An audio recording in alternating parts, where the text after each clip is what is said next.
G'day all, I'm Weird, and welcome to Invasions Explained. I've got two invasions for you today, and I wanted to compare them a little bit. The first invasion is in the Black Knife Catacombs. I've always found invading the catacombs interesting because it's a far more linear environment than the Legacy dungeons or the open world. I've spawned in a place where I am over the Blade Room. This is a pretty good place to be, and we'll see why in a second, but for now I say hello, I start putting on my buffs, and I failed to notice entirely the little notification that said a hunter has appeared. While I'm sitting out here in the open just doing my buffs and animations that lock me in place, the blue is down to my left. In this circumstance, I probably should have gone into cover to do buffs. This blue is a pretty aggressive one, and he decides that he doesn't need any backup and he goes straight up to meet me. Now this doesn't actually end up that well for him, but nor does it end up well for me, as my intention had been to stay up there and control the numbers that I fight at one time. However, I am forced into the situation where I'm in an open room with three phantoms, some of which with ranged attacks, so I decide to bail out of that pretty quickly. I don't go too far down the corridor I choose, but I kind of hang around and spin around a couple of times just to lure my pursuers in. I do this because turning around and going back into that room is going to be much harder if they're all split up with the opportunities to prevent me getting back or prepare to intercept me. The pack has failed to react quick enough and I am right back into this room. Now I get lucky here. If one of these blades hadn't been preparing to go up at this time, I'd simply have to continue running and do all of this again. Fortunately, one is coming up at the time, and I'm back on the ledge. I'm pretty happy about this, but I failed to notice the absence of the blue. Now this is something I should have paid attention to, because if I hadn't been paying attention to it, I would have watched my back a bit more. However, actually coming up after me was a sloppy move on this blues part, and that is revealed in the fact that a 1v1 is actually the best circumstance an invader can hope to be in. Now, the host realizes this pretty quickly. They're fairly prompt on the uptake, and they bail immediately back over the edge. This is pretty much exactly why I'm up on this ledge, because now that this phantom is here, he's stuck with nowhere to easily retreat to. He's taken damage just from getting here, and I am very easily able just to fend him off and knock him to the ground. Now at this point, I'd done enough damage to him that I thought continuing the assault would probably be worth it. All I really needed to do was kill one more phantom, and then it would only be me and the host. Fortunately for me, he's so aggressive that he refuses to back off and heal, so he dies pretty quickly.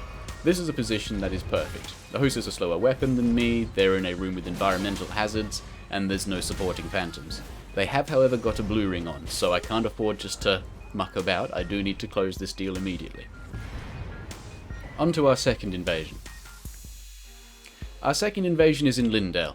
Now I wanted to compare this and the Catacomb invasion because they are two very different approaches to both finding the host and fighting them in these particular places, because there isn't just one way around. There are a lot of ways to get everywhere. In the Legacy dungeons, it's important to sort of figure out a perimeter. The easiest way to do this is by seeing which enemies are alive and which enemies are dead. I noticed very quickly that the enemies down at the bottom of the first stairwell are pretty thoroughly cleaned out, but the knight at the end of the street is still alive and kicking and hasn't even been aggroed yet. So that means that there's only one more direction where the host and phantom could be in. Fortunately, I do find the host, and they are seemingly all alone. Now, if any of you find a lone host hiding in a single small room, then you should be immediately and extremely suspicious. And this is why. Fortunately for me, this was a terribly executed trap. The preparation was good. They were both very hard to notice as the objects they'd chosen for the Mimic Veil. However, the point of a surprise attack is to be able to get off attacks that are difficult to land in usual environments where your opponent is aware of what you're doing. In this circumstance, they probably should have opened with the Winged Scythe or their Ashes of War right off the bat, but they unfortunately just decide to spam light attacks at me, and I'm very easily able to back out of that. Once I'm out of the room, their main territory advantage is gone.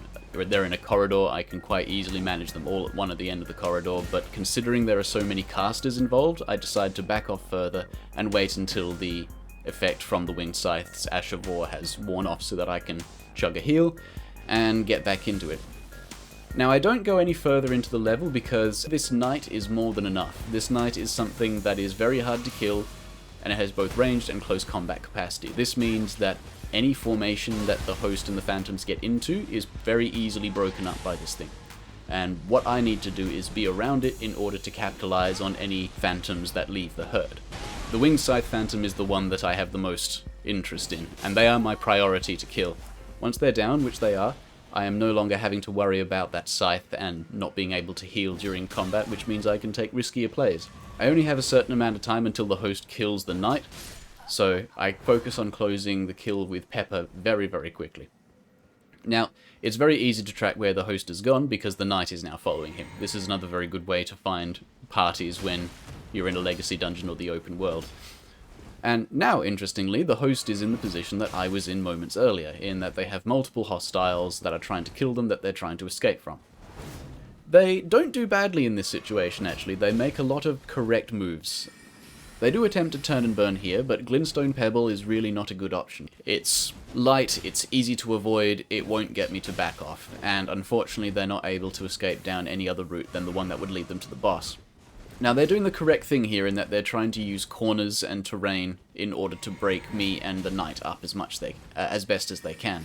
Here they try a turn and burn again, and we see exactly why Glintstone Pebble is not a very good turn and burn option. It doesn't have a very wide area, it doesn't do any knockdown, it doesn't prevent me from aggressing at all. In their position with the build that they have, something like Gavel of Heimer or Karian Greatsword, even just the Karian Slicer would be a much better bet in getting me to give them some distance and enough time to reset.